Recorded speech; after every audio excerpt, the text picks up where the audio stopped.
nightmares and dreams. Julie Sanderson lifted her head from the chest of her new lover, Rafi McCoy, and smiled broadly at him. The two were laying together, cuddling after having sex twice in the last 90 minutes, the best sex of her life, Julie felt. At that moment, she felt absolutely wonderful. Given a choice, she would have laid in Rafi's strong, secure arms for several more hours. But she wasn't given a choice. She had to go home to cook dinner for herself and her husband of 7 years. That thought was the first time Julie had thought about her husband since she met up with Rafi at a nearby Starbucks after she got off work as a middle school teacher. She knew that her meeting with Rafi that afternoon was just a prelude to their first time being sex partners. In a moment of reflection, Julie realized that she felt not one whit of guilt for what she had just done, and would hopefully do again in the future. Sorry. That was amazing. Everything I hoped it would be, she said huskily. But it's time for me to return to real life. I hope you want to do this again sometime. Oh yeah, tomorrow too soon? Rafi asked quickly, grinning broadly. Probably. How about the same time next week? She responded. Rafi smiled back broadly and nodded. Julie got up, got dressed, and kissed Rafi passionately before leaving to go home. Julie knew she had about an hour before her husband got home. She took a quick shower, making sure to clean her region well, and got dinner started. Rafi McCoy smirked to himself as he noticed many of the women teachers tried to be surreptitious as they checked him out in the lead-up days to the school year. Rafi, one of the school's 4 new teachers that year, knew he was all that and had been attracting those kinds of sneaky looks from women since he was a junior in high school. The 23-year-old was 6'3", 200 pounds of athletic muscle, with shoulder-length blonde hair and radiant blue eyes. Rafi knew it was no coincidence that virtually every female teacher seemed to be going out of their way to be helpful to him as the teachers prepared for the coming school year. Younger or older, wedding rings on their fingers or not, women always seemed to gravitate toward Rafi. He knew he could take his time and pick out one, or several, that he wanted to get to know more intimately as the school year went along. If any he picked out were married, it wasn't his problem if some poor schmuck couldn't satisfy his wife. 2 weeks into the school year, Rafi decided to make a small, bubbly English teacher his first target. At 29, Julie Sanderson didn't look much older than Rafi's 23, with a mop of curly black hair, big brown eyes, olive skin tone, flat stomach, and big boobs. She also wore rings on the 3rd finger of her left hand. That was a tough break for someone, he thought. The new guy sure seems to have taken a shine to you, Julie. Alison Wagner said as a group of 4 teachers sat at McGillicuddy's, a local Irish version of Starbucks, after school about 6 weeks into the school year. The other 2 teachers at the table nodded in agreement as Julie blushed. The new guy, Rafi, hadn't been shy about directing his attention to Julie. Hey, he's gorgeous. You know what they say. It's just as easy to be friends with a handsome stud as it is to be friends with an ugly nebbish. Julie responded, giggling as she talked. The other 3 at the table giggled back in response, nodding their heads in unison. None. Do. Yeah, but I get the feeling he would like to be more than simple friends, if you get my drift, Allison said. You've got rings on your finger, or did you forget that? Julie colored slightly. She was hoping she was the only one who noticed that Rafi's interest toward her seemed to go farther than just simple friendship. No, I haven't forgotten that I'm married. This is just a simple friendship. I love my husband with all my heart. We've actually been trying for our first child for the last several months. The others at the table congratulated Julie and talk turned to babies and families. At least for the moment, talk about Rafi was put on the back burner, which suited Julie just fine because if the truth was known, her feelings toward Rafi were amping up and approaching the line which she knew should not be crossed. Julie truly loved her husband. That was not open for debate in her mind and heart. Rafi was a wild card. He was devilishly handsome, well-built, and charming in a sort of bad boy, dominant way. Julie wouldn't admit it to herself, but she was becoming more infatuated with the younger man every day, and every day her lust for the man increased as well. It is often said that men very often think with their little brains, but Julie didn't realize it. Women are no different. Her lust for the younger man was scaling up right along with her infatuation. The friendship between Julie and Rafi started out with little jokes and sly innuendos. 2 weeks later, they were talking over coffee and pastries, Julie spilling much of her private life to Rafi. She had been somewhat frustrated over the amount of time Casey spent at his law practice as he worked toward a junior partnership. And with Rafi's subtle encouragement, she expressed her disappointment with her husband's time at work vis-a-vis time spent with her, even though Casey had long since explained this to her before the two got married. Among other things, Julie told the younger man that Casey was only the second man she had ever had sex with. And despite Casey attempting to try different things, Julie had been limiting their sex life to the more vanilla variations. She blushed brightly when she said the latter. Hearing what the woman was telling him, Rafi was smart enough to realize that if he agreed with Julie, while seemingly supportive of her relationship with her husband, she would take the bait like a mackerel hits on a shiny hook. Casey Sanderson wasn't gorgeous like Rafi, but he was far from a troll with wavy dark brown hair down to his collar. Soulful brown eyes, slightly darker skin, and a runner's physique as he carried 180 sinewy pounds on his 6-foot frame. Julie saw him on campus at Michigan State University when both were in their junior years. After they showed up at the same parties several times early in the year and Casey didn't seem to notice her, she asked a mutual friend to introduce them. One date led to many, and the two were married soon after they graduated. Casey spent the next 3 years attending law school and working part-time at a law firm while Julie started her teaching career. 3 years later, Casey graduated from law school and was able to join the staff of a large firm in the same city where Julie taught. Sex between the two was always good and plentiful. Casey almost always made sure his wife had several orgasms during each lengthy session, using his dick, fingers, and mouth. Casey was only her second partner, but if asked, she would have said her husband was a wonderful lover. Wah? Julie realized she was humming loudly as she flitted about the kitchen, something that she usually didn't do. She knew that doing something out of character was like waving a red flag in front of a bull. She knew she needed to remain calm and just be the same Julie as always, and Casey would be none the wiser that the very fabric of their marriage had changed irrevocably. Julie was not a stupid woman. At its most basic, she knew cheating on her husband was wrong within the traditional confines of a marriage. What she had experienced earlier in the day, however, was on a level outside those traditional confines, almost like an out-of-body experience. Her feelings for Rafi were completely different than her feelings for Casey. She loved Casey. Rafi inflamed her. She gave herself guiltlessly to Rafi earlier in the day and would do so many more times in the future.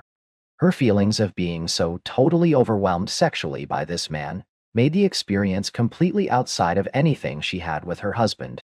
It was her body to do with as she pleased, and she most definitely was pleased to share it with Rafi, while she continued to share it with Casey. Her giving her body in secret to another wouldn't impact her marriage as long as the two were careful, she knew. It seemed both trite and truthful to her. What Casey didn't know wouldn't hurt him. She was keenly aware that her marriage would be over if Casey ever found out. Regardless of how she felt about what she was doing, her husband would see it plainly and simply as cheating. Infidelity was a one and done for Casey, Julie knew. By the end of the evening, Julie determined Casey apparently had no clue about her time with Rafi. She knew she would be spending a lot more time in the younger man's bed. In the weeks that followed, Julie met Rafi once or twice each week, mixing up the days of the week. The younger man slowly expanded Julie's repertoire of sexual experiences as she gave him her body in ways that she wouldn't have previously considered with her husband. To be accurate, she really didn't give her body. Rafi took her body, although she was usually willing to try anything he wanted. From talking with Julie, Rafi knew that she and Casey were trying to have a child. Yet, the woman was so caught up in events the first time they had sex it never dawned on her to tell Rafi he needed to use a condom. Rafi was well aware that Julie wasn't thinking about him using protection, and he felt no compunction to ask if he should. The sex between the two started out lively and gradually escalated. It was not uncommon for Julie to scream out 1 or 2 orgasms per session. Rafi was completely blown away by the older woman's responsiveness. While her relationship with her husband didn't change outwardly, each encounter brought Julie closer to Rafi emotionally. He played both her body and her emotions like a grandmaster. She not only looked forward to the sex with Rafi, But just as important to her was the time she spent just cuddling and talking with him. Juan Ted Lansing was a certified klutz. His co-workers at Hamilton Reese Givens LLC all agreed. So it was no surprise when Ted tripped over his own feet and fell down while walking in the main hallway in the firm's office early one afternoon. Several of Ted's co-workers laughed, but Ted wasn't joining in that laughter as he grabbed his right ankle. "Shit, guys. I think I really screwed up my ankle," Ted said. "Any of you not due in court later have time to take me to urgent care?" "I've got you, bud," Casey Sanderson replied. "I'll take you to urgent care, then drive you home and pick you up in the morning. It'll give me a chance to get home kind of early for a change and surprise Julie." "No." "Oh." Casey and another attorney helped Ted to his feet. Then they helped him to the front door. Casey got his Mustang GT and drove it up in front of the door so they could trundle him into the car for the ride to a nearby urgent care. The doctor at urgent care diagnosed Ted with a severe ankle sprain, wrapped the ankle, and sent him on his way with a pair of crutches. Casey drove Ted to his apartment at Rainwood Acres, an upscale complex about 20 minutes from the law office. Casey drove up to the front door, helped Ted out of the car, and watched him awkwardly crutch off to the complex elevator. Casey got back in his car and was about to drive out of the parking lot when he spotted what appeared to be his wife's Jeep Grand Cherokee. He confirmed the car was indeed his wife's by the Kennedy School parking sticker on the back window, and noted that the car parked next to it also had a Kennedy sticker. When he noted that the other car also had a men's soccer league sticker on it, Casey stopped his car and made a hasty phone call to a friend on the local police department. "Hey, Jim, could I ask you to do a VIN check for me?" Casey asked when his friend answered. Several minutes later, Casey knew, without knowing, that he had a problem in his marriage. Suddenly, several things that had been occurring in recent months congealed in his brain. Chief among which was his wife starting to shower after getting home once or twice a week after going to the gym, or so she said. Until that moment, Casey had never thought about the fact that he never saw any gym clothes among the folded loads of laundry he had carried up to his room. Casey drove home, but parked his car a block from his house and walked home the rest of the way. He knew he had about an hour to kill, so he broke the seal on a new bottle of Angel's Envy rye. He poured himself the first of what he knew would be several shots and sat down at his kitchen table to make plans for his future. Julie walked in the door from the garage about an hour later, looking every bit the fresh-fucked woman Casey expected. Her skin glowing pink, her hair mussed and combed down, her clothes slightly rumpled, and the smell of recent sex more than a little prevalent on her. She shrieked loudly when he spotted her husband unexpectedly sitting at the kitchen table. "Yeah, hello to you too, dear," Casey said, more than a little sarcastically. "Did you have a good workout?" Julie was frozen to the spot on which she stood for several seconds, then started to head for the home staircase, knowing she needed to cleanse the evidence of her affair from her body. "Nope. Don't even consider leaving this room," Casey ordered. "Sit your femur down and tell me, do you love him?" Julie's eyes wildly looked around the kitchen as her face paled. She looked sick to her stomach as she gradually slid into her usual chair at the kitchen table. "I really need to clean up right now, Casey," Julie whispered as she stared at the table. "No, you don't, Jules. I've already smelled the sex on you. I saw your car parked next to his at Rainwood Acres. I may have been clueless, but I'm not stupid. Do you love him?" Julie sat silently at the table, not daring to look at her husband. Her hands trembled. The two continued to sit silently for another few seconds, before Casey slapped the table with his open palm, making a tremendous noise on the wood table and causing both his glass and the rye bottle to jump up and land back down on the surface. As expected, Julie jumped as well, gasped loudly, and finally looked her husband in the eyes. "Nay. Yes, no, yes," she responded hesitantly and softly. "I guess I do, somewhat, but it's different from the way I love you. Well, hopefully for his sake, it's better than the way you love me, because your love for me didn't stop you from being a slut for another man." Julie's face reflected her shock.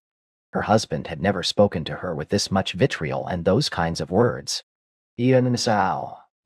Juan Pao. I'm not a slut," she started.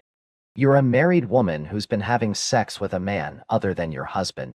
By those very parameters, that makes you a slut, Casey interjected harshly. Julie's mouth opened and closed twice, with no sound forthcoming. Casey thought she looked like a sick fish. Perhaps any other time he would have thought that was funny. Not so comedic at this moment. Julie felt as if her brain was working in slow motion. She had never once considered the unthinkable. What would happen if Casey were to find out about her and Rafi? Could she somehow sidetrack him from divorcing her? How did you find out? Julie asked in a voice barely above a whisper. No, noon. That's the most important thing you have to say to me? He answered harshly. Casey sipped on his rye, waiting for Julie to say something. Anything. Of consequence. The trust he had in her was gone. His seemingly unlimited love for her had taken a hit of epic proportions. He wondered if it was possible to have a heart attack at 29. Unlike his wife, Casey's brain was working in a kind of hyperspeed. So many thoughts, so many questions. He needed to slow his brain down enough to think clearly. Now, how long have you been cheating on me, Julie? Is that fucking kid the only one you've been cheating with? He asked in a low growl. Tears had been leaking from Julie's eyes for several minutes. She winced both times when Casey said the word cheating, even though she knew that's exactly what it was. She exhaled deeply before finally speaking. We've been together for a couple of months, and it's just been him. What do you take me for? She said in an annoyed tone. Casey bristled at her tone. He was reeling from her revelation. He didn't hold back. Do you really want me to answer that? Casey snarked. Julie dropped her eyes and shook her head. She then peeked up at her husband. So, where does this leave us, Casey? None is she. What? I'll sleep in the guest room and I'll contact an attorney. I don't think we need to cut each other's throats, but you'll want to get your own attorney. And you might want to lock your bedroom door just in case I change my mind and decide to kill you in your sleep, Casey said blankly. Julie at first assumed Casey was trying to inject some levity into the conversation, but after looking at his face, she wasn't quite as assured. You know, Casey, I really do still love you. I don't want a divorce, she said. No, but you also don't really want to give him up either. This isn't Burger King, Jules. You don't get to have it your way, Casey said. I'm sorry, Casey, she said. Casey looked at his wife like he was seeing her for the first time. She caught the difference in his eyes. You might be sorry for hurting me. Might. But you're not sorry for having sex with him, or you wouldn't have done it for months, he said. Cheating is always a choice. You knew what you were doing and how I'd feel about that. You made the choice to do it. I feel like I do. We are where we are. She again dropped her eyes. Casey did all the cliché pre-divorce financial things that evening. In the next week, Julie tried to entice Casey back into bed with her both with words and with visual access to her scantily clad body, but Casey wasn't responding. Julie realized that her husband had to be incredibly angry because he had never before been able to hold out against her attempts to bed him. Failing that, she continually harped at him that she didn't want a divorce and wouldn't sign papers when Casey had her served. What's my money? I love you. You have to know that. You're my number one? Can't we get past this? Julie whined one evening during dinner. I shouldn't be number one because there shouldn't be a number two, Casey spit. I should be number only. You are number only. I haven't seen him since you told me you knew, Julie asserted. Otherwise, you'd still be fucking him, right? Casey said. Casey never asked his wife for details on what she and her lover did together. He almost never mentioned Rafi by name when talking with Julie. The only thing he did, though, was ask Ted Lansing if he knew anything about his neighbor. Oh, yeah, Ted answered. He seems to be a nice enough guy. Really handsome, good personality, and a major chick magnet. We've talked several times, gone out together a few times. Right now, he's doing 3 women, he told me recently, 2 of them married. Ted saw Casey wince at his last statement. Casey pulled out his phone, pulled up a photo of his wife, and showed Ted. Is this one of the married ones? He asked. It was Ted's turn to wince. Although Casey didn't tell him the photo was of his wife, he was sharp enough to know. Yeah, I've seen her leave his place several times right as I was getting home. That your wife? Uh-huh. How long would you say he's been banging her? Casey inquired. Probably 6 months, Ted said, noting the muscles in Casey's face got tight. It didn't go past Casey that Ted estimated Julie and Rafi had been having sex for about 6 months, not two, as Julie claimed. He also noted that Ted seemed very positive that Rafi was having regular sex with two other women in addition to Casey's wife. He considered telling his dumbass wife about the other two women, but decided to let her find out on her own someday. Divorce papers were served at the couple's home 1 week after Casey confronted Julie. Knowing the papers were coming still didn't make the service any less painful for her. Casey went home that evening with a pepperoni pizza.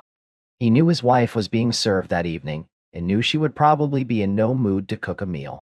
He placed the pizza box down on the table, being careful not to place it on top of any of the divorce papers that Julie had in front of her. It looks fair from what I've read so far, but I'm still not signing these, Julie said. We can get past this. I love you. We can do counseling. Who's we, white girl? My moral compass is working fine. I'm not the one who broke her marriage vows. Julie blew out a deep breath, an occurrence that was happening with a lot more frequency in recent days. What about what I want, Jules? Casey asked.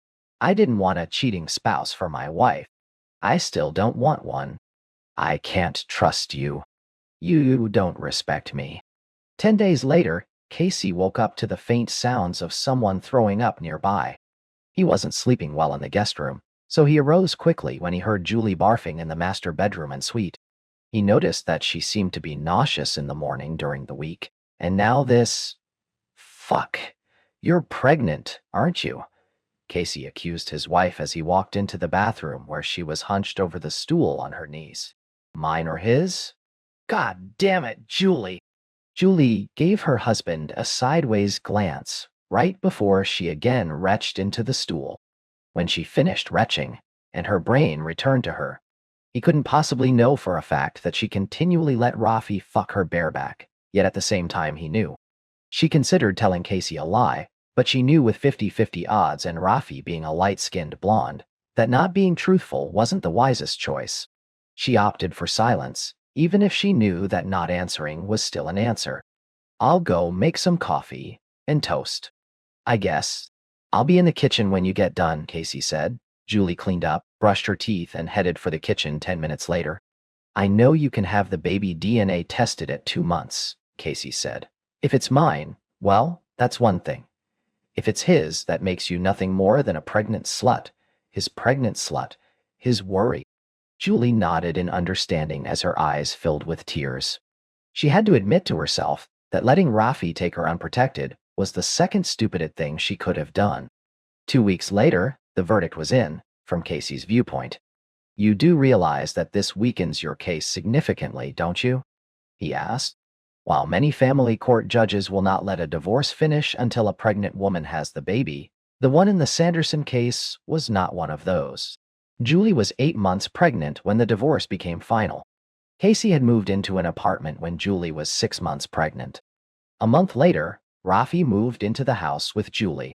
Julie's parents were very embarrassed by their daughter's infidelity when the reason for Casey's filing for divorce was revealed. Julie's mother asked Casey if there was no way back from her mistake. A mistake would have been one time, Mom. This was a betrayal of several months. Hardly a mistake, Casey answered. Not to mention having his baby. We understand completely, son, Julie's father said. Julie gave birth to a healthy daughter 5 weeks after her divorce was final. Rafi was in the delivery room with her and was smiling widely when the baby was born. Both of Julie's parents congratulated the young man when he went into the waiting room to show them photos of their first grandchild. Casey found out about the birth about a month after it happened when he ran into one of Julie's friends, who seemed only too eager to tell him. Guess that means she's no longer a pregnant slut, he thought to himself. Just a slut with a baby. What he said in reality was, huh? Tell her, I said, congratulations. With almost nothing to keep him in town, Casey took an offer from a friend in Arizona and moved 5 states away for a position in corporate law about a year after his divorce. Still feeling the sting of his divorce, Casey didn't embrace the social life in his new city for the first 6 months. He gradually started going out on the town, usually with another member of the firm at which he worked. Several attorneys from the firm were going to go out for an evening of drinking along with several interns one Friday night, when one of the interns, Steve Harris, asked Casey for a favor. The intern's mother was in town for the weekend, and while he wanted to hit a bar or two with his friends from the firm, he wanted to be sure his mother would have someone to talk with. Now, I mean, you're both single and about the same age, so I was hoping you'd stick close and talk with her a bit, the intern said. Since the firm hired second and third year law school students as interns, Casey figured Stephen for 24 or 25. That meant Stephen thought the 33-year-old Casey was in his early to mid-40s. Shit, I've got to step up my game in the gym a bit, Casey thought. He still told Stephen he would make sure to keep his mother engaged during the evening. Casey's eyes opened wide when Stephen walked into the bar that evening with a woman who looked more like his older sister than his mother. Her shoulder-length strawberry blonde hair was up in a high ponytail which highlighted her flawless alabaster skin and sparkling green eyes. Her strappy mid-thigh length sundress showed that her body and legs were fit and curvy. Casey didn't waste any time seizing a golden opportunity, hoping to cut off a parade of well-intentioned men from getting any time with the woman. He walked up to Stephen and his mother and introduced himself of sorts. "Hello, Mrs. Harris. I'm Casey Sanderson, your designated older person to talk to so you won't feel left out and your son can then go flirt with younger women," he said with a bright smile while Stephen squirmed in his shoes. She asked with attitude, giving her son a look that was nothing but motherly. "Did he also give you a list of safe topics for me? I'm Sandy, by the way. Have been divorced for 16 years from an abusive parent, am 42 years old, wear a 36DD bra, and raised a son who I thought was smarter than he actually is." Stephen stood there red-faced, with his mouth hanging open, apparently hoping the floor would open and swallow him up. His mother shot him another death ray look and reached out a hand to Casey, who took it gratefully and led the woman to an open two-top table in the back of the bar after winking at the kid. "Now, what? I'll try to have her home at a good time, young man," Casey said as the two moved off. Casey couldn't explain it, but he felt instantly comfortable around Sandy Harris. She was pretty without being intimidating, and she practically oozed confidence, which Casey always found to be very sexy. The two talked for about 30 minutes before Casey invited her to a quieter, less crowded pub where they could talk easier and get a dessert. She immediately agreed. He put his arm around the woman and led her out after they first stopped briefly to talk with Stephen, who again looked shell-shocked. "Sons have a tendency to think their mothers are the next closest thing to the late Mother Teresa," Casey said. "I get it. I'll try to be as respectful as I can toward him." Sandy smiled broadly at Casey. When Casey and Sandy got to Casey's apartment later on, Sandy admitted to him that she hadn't had more than a handful of sex partners in the 16 years since she divorced. Casey expressed surprise that a woman who looked as good as Sandy didn't have men following her around. "Can that tongue do more things than throw out flattery?" she asked with a giggle. "You didn't." "As a matter of fact," Casey replied as he pulled Sandy's bikini pants off while she writhed on his bed. For the next several minutes, Sandy's conversation was limited to moans, groans, and shrieks of intense pleasure. It was Casey's turn to smile broadly, with his face soaked in the woman's juices. The first time the two coupled, it was hard, fast, and athletic, not to mention juicy and messy. After a break of an hour, the second coupling was heartfelt and emotional lovemaking, with lots of kissing and caressing. It was late when the two finished making love, and after several minutes of kissing and cuddling, Sandy started to reach for her clothes. No, no, not done quite yet," Casey said. "We had foreplay and the main course, but the evening's not over until we have our afterplay, our connection time. Come back down here into my arms. Yeah, just like that." "Ooh, I like connection time," Sandy said as she lay with her head on Casey's chest and his arms wrapped around her upper body. The two talked a bit, laughed a bit, and kissed a bit before Casey felt her drift off into what sounded like a deep sleep. He joined her several minutes later. The sun was up, and light was streaming into the bedroom when Casey felt Sandy stir. He was spooned around her with his morning wood poking her ass. He felt the woman encircle his hard-on with her hand.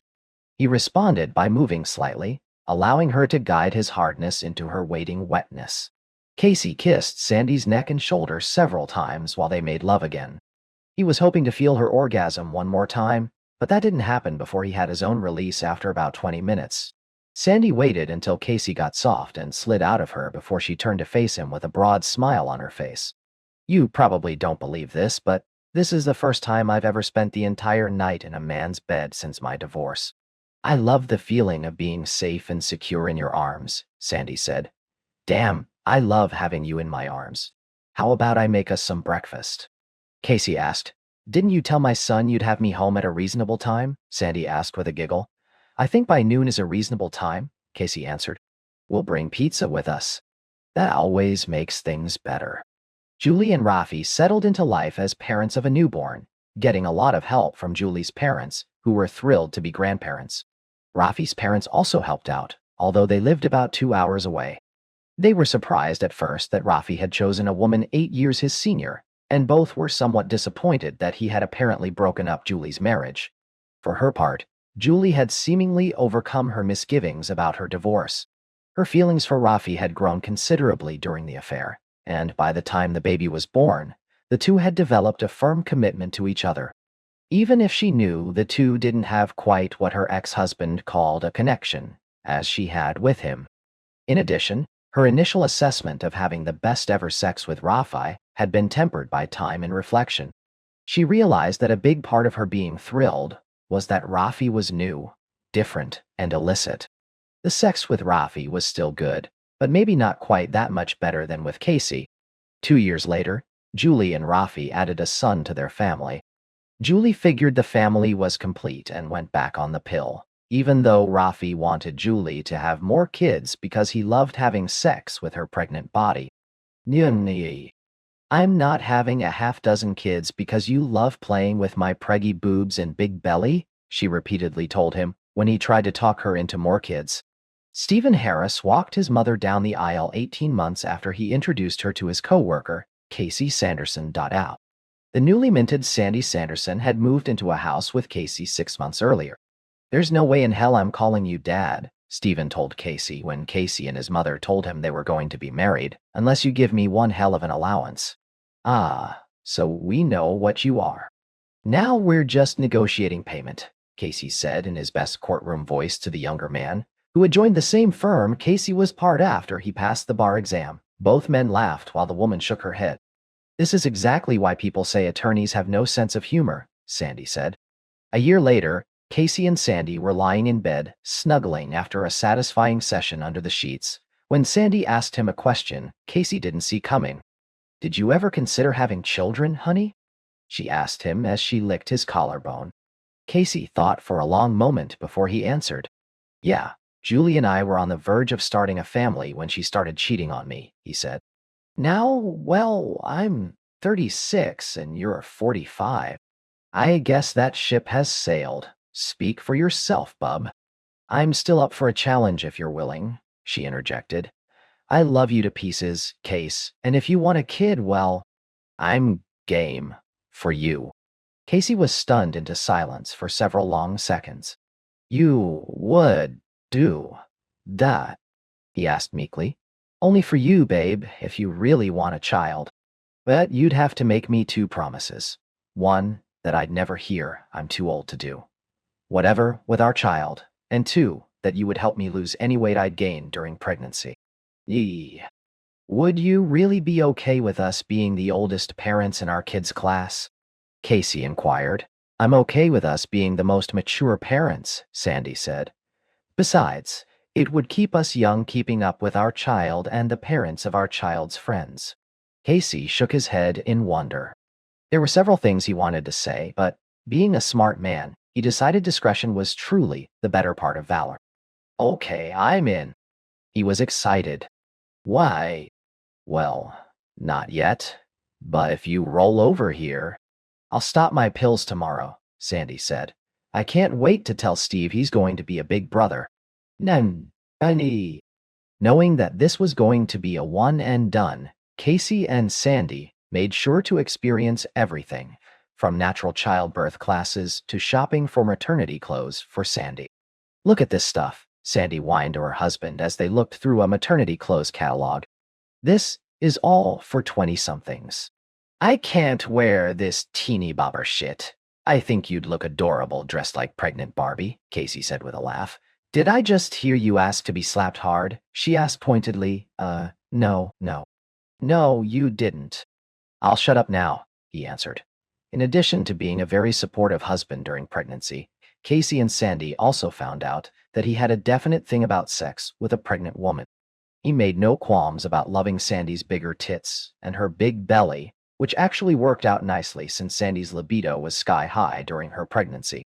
It wasn't uncommon for the two to have sex both morning and night up until Sandy's gynecologist told the pair they needed to stop at the 9-month mark.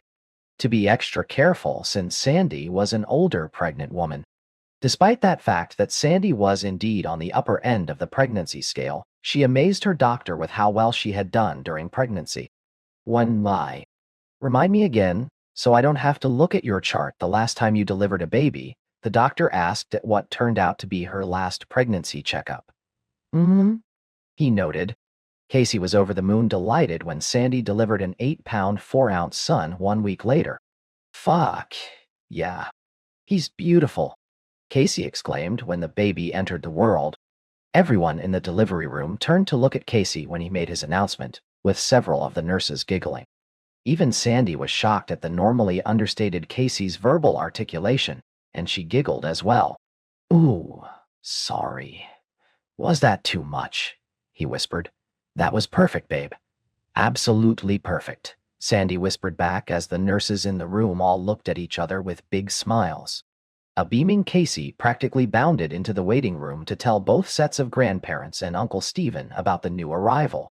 Sandy's parents, both in their late 60s, cried like babies, never figuring they would ever get to experience the birth of a new grandchild. "Double wait. Does this mean I'm no longer the favorite?" asked a smiling Stephen. Casey went to join his wife in her room after she was cleaned up.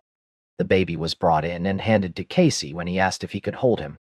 Tears filled his eyes when the child was put into his arms. He then sat down in a chair and proceeded to bawl like a baby with the child pressed to his chest. Sandy watched the interaction with her own tears. She knew having this baby was absolutely the right thing to do for the person she was most loved in the whole world. I can't tell you how happy you've made me," Casey said through his tears. "I love you, both of you." "Why?" Julie's tears were nothing but tears of joy. "You can't be serious. You're leaving me." Well, for another woman," Julie said. "We've got 2 kids. I love you. I thought you loved me. I do love you, did love you. But I love her more," Rafi said. "We had a good run, but Karen's my soul mate, my future. She's 3 months pregnant, baby. I have to be with her. I'm sorry. I left my husband for you. I left a good marriage for you," Julie whined while tears slid down her cheeks. "One nay. No, you didn't, babe. Casey dumped your ad when he found out you were cheating and were pregnant with my child. You may have loved me, but I was number 2 until number 1 threw you aside. I'm not stupid. I knew he was number 1. I was your fun on the side. We had something good, but he was your choice.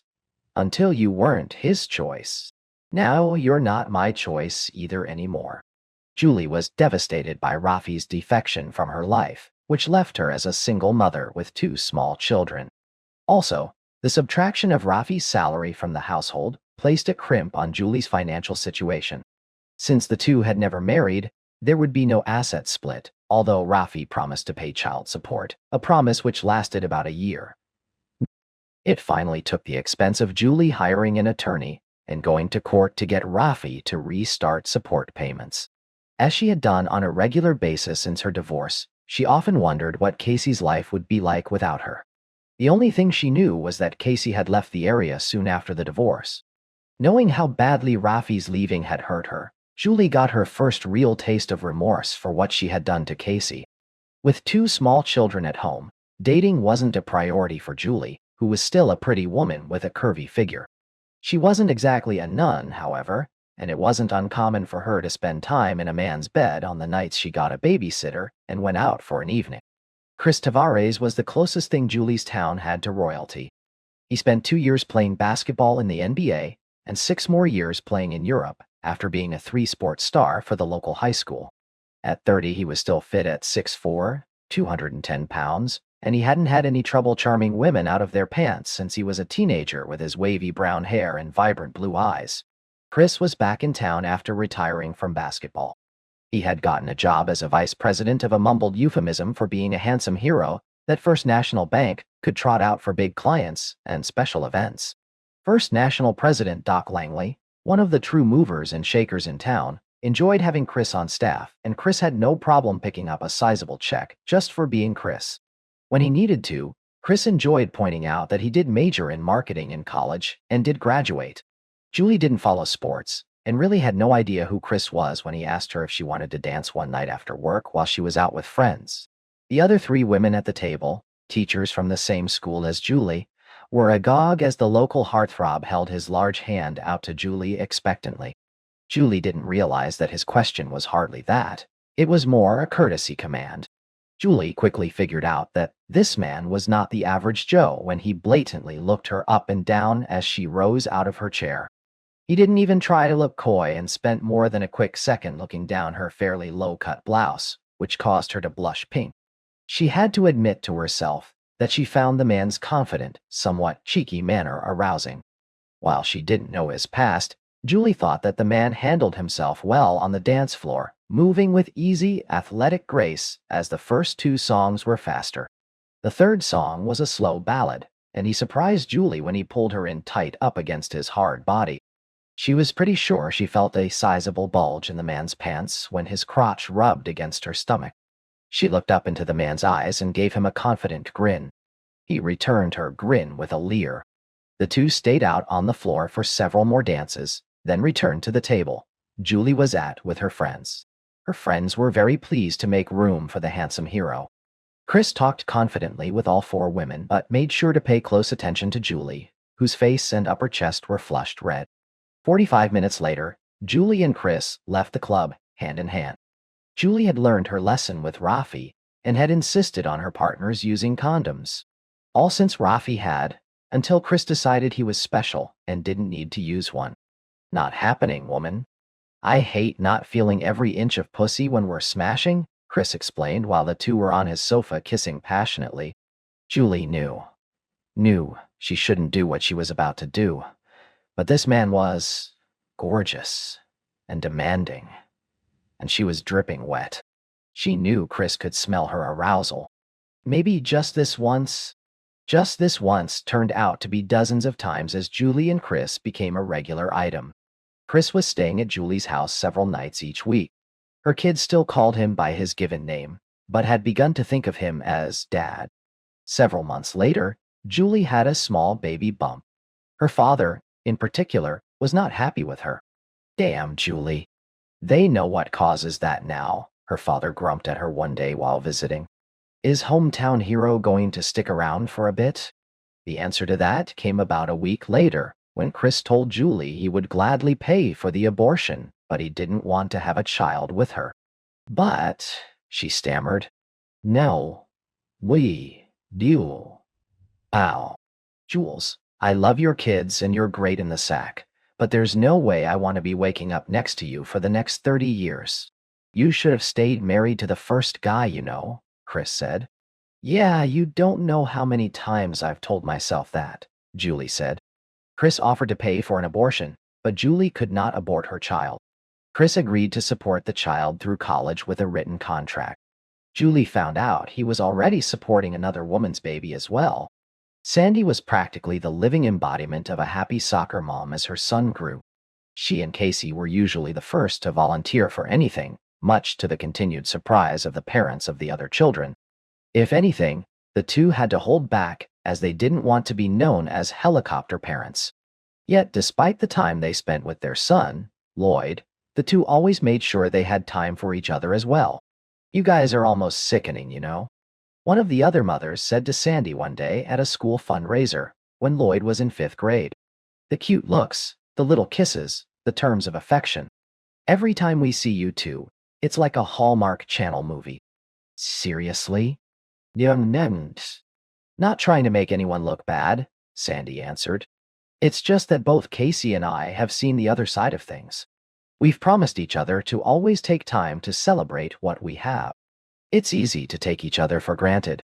You remember we have to get up in a few hours to host the brunch, don't you? Sandy said to Casey as the two lay entwined after an extended session of lovemaking following the wedding and reception of their son and his fiancée, Angie Naffel.